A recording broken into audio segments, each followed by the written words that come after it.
শুরু করছি আজকের গল্প সুকুমার রায়ের লেখা ললির পাহারা। শহর থেকে অনেক দূরে ললিদের বাড়ি। সে বাড়িতে খালি ললি থাকে, আর তার বাবা থাকেন, আর থাকে একটা বড় শুয়োর। বাড়ির চারদিকে ছোট ছোট ক্ষেত, তার চারদিকে বেড়া দিয়ে ঘেরা। ক্ষেতে যে সামান্য ফসল হয় তাই বেচবার জন্যে ললির বাবা শহরে যান, আর ললিকে বলে যান, তুই বাড়িতে থেকে ভালো করে পাহারা দিস।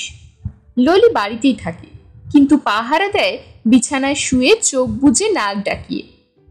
একদিন ললির বাবা শহরে যাবার সময় ললিকে বললেন, ওরে, আমার তো আজকেও ফিরতে সন্ধে হবে, একটু ভালো করে মন দিয়ে পাহারা দিস। কসাই বুড়ো বলেছিল শুয়োরটাকে কিনবে, তাহলেই শীতকালটা আমাদের কোনো রকমে চলে যাবে। দেখো বাপু, ফটকটি খোলা রেখো না যেন, শুয়োরটা যদি পালায় তাহলে কিন্তু উপোস করে মরতে হবে। ললি খুব খানিক ঘাড় নেড়ে গম্ভীর হয়ে বলল, হ্যাঁ, আমি খুব করে পাহারা দেব, আর কখনো ফটক খুলে রাখবো না।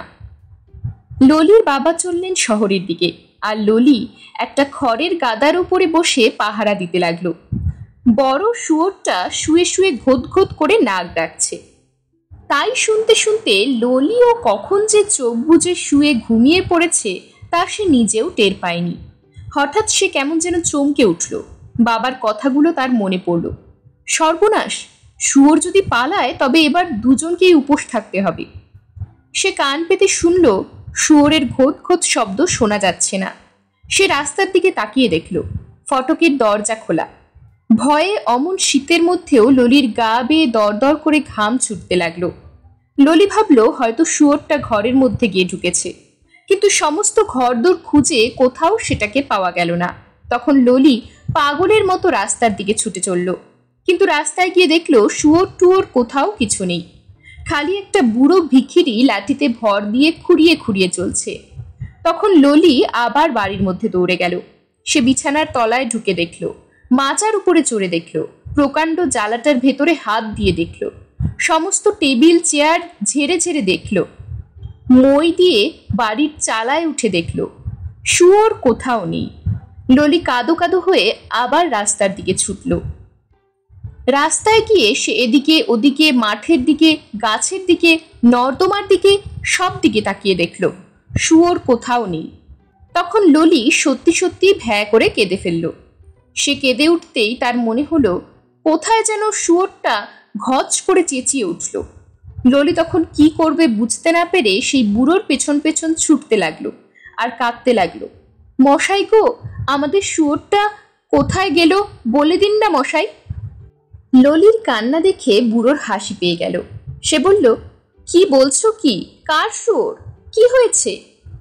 ললি বলল, আমাদের সেই শুয়োরটা। আমি শুয়োর পাহারা দিতে দিতে একটুখানি ঘুমিয়ে পড়েছি। আর বুড়ো অমনি ভেঙচে উঠল, একটুখানি ঘুমিয়ে পড়েছ আর শুয়োর অমনি পালিয়েছে?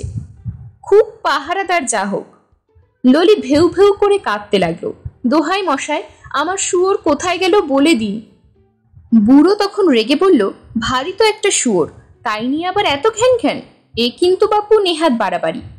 ললি বলল, শুয়োর গেলে আমাদের উপায় হবে কি? আমরা শীতকালে খাবার পয়সা পাবো কোথায়? বুড়ো দাঁত মুখ খিচিয়ে বলল, যখন পড়ে পড়ে ঘুমোচ্ছিলে তখন সে কথার খেয়াল ছিল না? এই বলে বুড়ো আবার কুঁজো হয়ে লাঠিতে ভর দিয়ে চলতে লাগলো। ললি এবার তার পা জড়িয়ে ধরে চিৎকার করে কান্না শুরু করলো, মশাই গো, দোহাই আপনার, আমাদের কি হবে গো? বুড়ো বলল, কি আপদ, এমন বিচ্ছিরি প্যান প্যানে ছিচকাদুনের ছেলেও তো দেখিনি কোথাও। চুপ কর শিগগির, এখনই পাড়ার লোক সব ছুটে আসবে, ডাকাত পড়েছে মনে করে। কিন্তু ললি কি সে কথা শোনে? সে প্রাণপণে কেবল চেঁচাচ্ছে, ওরে আমার শুয়োর কোথায় গেল রে, ওরে আমার শুয়োরকে কে নিল রে। বুড়ো তখন বিরক্ত হয়ে পা দুটো ছাড়িয়ে আবার ঠক ঠক করে হেঁটে চলল। আর ঠিক সেই সময় বুড়োর গায়ের ছেঁড়া কম্বলের ভেতর থেকে ঘোত ঘোত করে কিসের একটা শব্দ শোনা গেল। ললি শব্দ শুনেই চিৎকার করে উঠল, তবে রে হতভাগা চোর, আমাদের শুয়োর নিয়ে পালাচ্ছিস? এই বলেই সে বুড়োর লাঠিখানা টেনে ধরল। যেমন লাঠিতে হাত দেওয়া অমনি ললির মনে হলো যেন তার সমস্ত শরীর ঝিমঝিম করছে, তার হাত পাগুলো সুরসুর করে বেঁকে চুরে কিরকম ছোট্ট হয়ে যাচ্ছে। ঘাড়, গলা, পেট সব অসম্ভব মোটা হয়ে ফুলে উঠছে। মুখটা অদ্ভুত রকম বদলে গিয়ে নাকটাকে ঠেলে এগিয়ে দিচ্ছে। তারপর দেখতে দেখতে সে 4 পায়ে হাঁটতে লাগলো। বুড়ো তখন একগাল হেসে বলল, হ্যাঁ, এইবার ঠিক হয়েছে। কেমন? আগে ছিলি একটা অপদার্থ নিষ্কর্মা ঘুমকাতুরে কুড়ে, আর এখন হয়েছিস কেমন থপথপে নাদুস নুদুস হ্যাংলা মুখ শুয়োর। বেশ হয়েছে। আর কোনোদিন দুষ্টুমি করবি?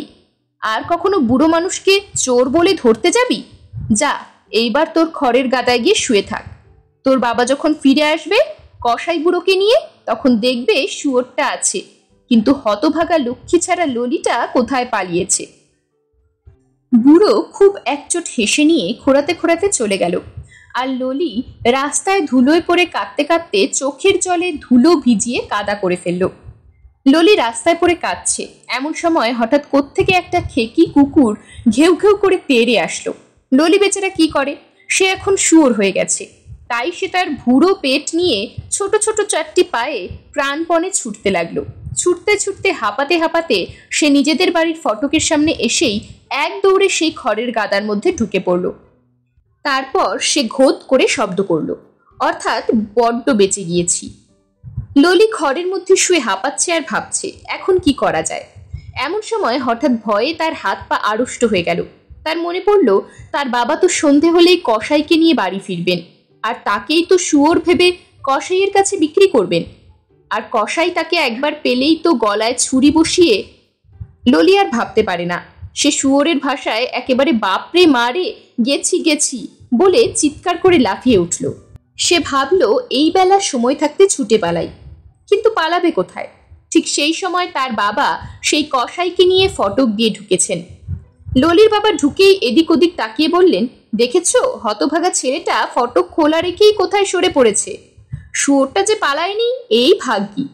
এই বলে তিনি ললির কান দুটো ধরে কসাইয়ের কাছে টেনে আনলেন। কসাই ললিকে হা করিয়ে তার মুখ দেখল, তার পা জোরে খোঁচা মেরে পিঠের ওপর আচ্ছা করে চাপড়ে তাকে পরীক্ষা করলো। তারপর খুশি হয়ে বলল, বেশ। ললি তার মাথা নেড়ে হাত পা ছুঁড়ে লাফাতে লাগলো। ক্যাচ কোচ ঘোত ঘোত কত রকম শব্দ করলো, কিন্তু কিছুতেই তার বাবাকে বোঝাতে পারলো না যে সে সত্যি করে শুয়োর নয়, সে ললি। কসাই তার দাম চুকিয়ে দিয়ে তারপর মুগুরের মতো একটা ডান্ডা দিয়ে ললিকে গুঁতো মেরে বলল, চল দেখি, বড় তেজ দেখাচ্ছিস না? আচ্ছা, কালকে আর বাছাধনকে তেজ দেখাতে হবে না। কাল রাজার জন্মতিথির ভোজ, কেল্লা থেকে হুকুম এসেছে 14টা শুয়োর পাঠাতে হবে। এইটাকেই সবার আগে চালান দিচ্ছি, তাহলে ভোজটিও হবে ভালো। ললি ঘোতঘোত করে অনেক আপত্তি জানাতে লাগলো, আর মনে মনে ভাবলো যেই ফটক খুলবে অমনি দৌড়ে পালাবে। যেমন ভাবা তেমনই কাজ। ললির বাবা কসাইয়ের সঙ্গে এগিয়ে এসে যেমন ফটকটা খুলে ফাঁক করে ধরেছেন, অমনি ললিও হনহন করে দৌড় দিয়েছে। কিন্তু দৌড়ে যাবে কোথায়? বেরিয়েই দেখে কসাইয়ের দুটো ষণ্ডা কুকুর দাঁত বের করে বসে আছে। কাজেই তার আর পালানো হলো না। যাবার সময় ললি শুনল তার বাবা বকাবকি করছেন। মনে করেছিলাম ছোড়াটাকে আজ একটু তামাশা দেখাতে নিয়ে যাব, কিন্তু হতভাগা কোথায় যে গেল। কসাই ললিকে ঠেলে ঠেলে তার বাসায় নিয়ে ছোট্ট নোংরা একটা খোয়ারের মধ্যে পুরে নিজের কাজে চলে গেল। আর ললি কাদার মধ্যে পড়ে কাঁদতে লাগলো। খানিক বাদে জমের মতো চেহারা দুটো লোক এলো। তাদের একজনের হাতে দড়ি, আরেকজনের হাতে মস্ত একটা ছুরি। তারা এসেই ললিকে দেখে বলল, হ্যাঁ, এইটা তো বেশ মোটা আছে, বাহ, ধর দেখি। এই বলে তারা ললিকে মাটিতে ফেলে চেপে ধরল। ললি তখন মেরো না, আমি সত্যিকারের শুয়োর নই বলে প্রাণপণে চেঁচিয়ে উঠল। ঠিক সেই সময় ললির কানের কাছে কে যেন হো হো করে হেসে উঠল। আর ললি ধরফর করে লাফিয়ে উঠে দেখল সে তখনও সেই খড়ের গাদার উপরেই রয়েছে, আর তার বাবা তার সামনে দাঁড়িয়ে হো হো করে হাসছেন আর বলছেন, স্বপ্নে বুঝি শুয়োর হবার শখ হয়েছিল? আচ্ছা হতভাগা ছিলে। ললি কতক্ষণ বোকার মতো ফ্যালফ্যাল করে তাকিয়ে রইল। তারপর চোখ রোগড়ে আবার চারিদিকে চেয়ে দেখল। তারপর বলল, আমাদের শুয়োরটা?